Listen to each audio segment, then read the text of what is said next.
So my name is Shawn Plotz. I am the co-owner of Bloom Wildly, located here in Eganville. So my mother-in-law, who is my lead florist here with me, actually worked at O'Grady's here in Eganville. And whenever they retired, there's kind of like a hole in the market for a florist. So my husband said, you've been looking for something different. This might be your opportunity to do that. And really without any hesitation, I was like, yeah, you're right. We talked to Mary Lynn, who's my mother-in-law, and she said, sure, I'm not ready to retire. Let's do this. And here we are. So I was driving to work one day last spring, and I heard on the radio, and this is when we were looking for a spot, and I thought, okay, I think it's too early for me to do this now, but I'm going to keep this in mind. And then I follow Ottawa Valley Boss Babes. I listen to some of the podcasts, and they often bring up the Enterprise Renfrew County. And I thought, you know what, I need to take a look into this again, because I think the intake is coming up.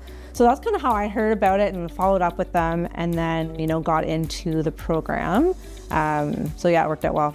So it was interesting to see the different avenues and how some businesses were expanding, some businesses were just starting up, people going through different avenues, but really there was businesses that existed in Renfrew County that I had no idea were even there. So it's great exposure for the participants.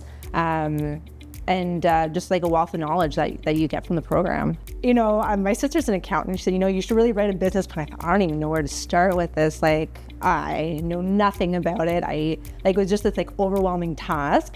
So it was actually really helpful for that purpose. So now I have a business plan. It's been reviewed. It's been, it's ready to go. So I would say of all, that was the biggest takeaway.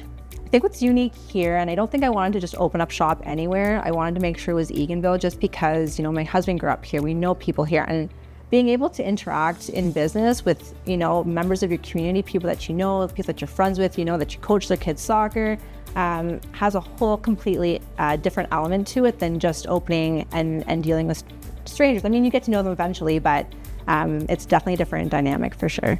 I feel and so my background, I came from a very secure job. People thought I was, aside from my husband and my parents and close friends, a lot of people thought I was out of my mind. You're leaving this job at the bank, you're leaving your pension, you're leaving benefits, and you're gonna start a flower shop. So there's a lot of doubters and naysayers, I'm gonna say. And that being said, there's a lot of people that are super supportive too. But if you're starting your own business, you have to take the negative with a grain of salt. For sure, always be open to advice, but don't let that necessarily discourage you from following what you want to do.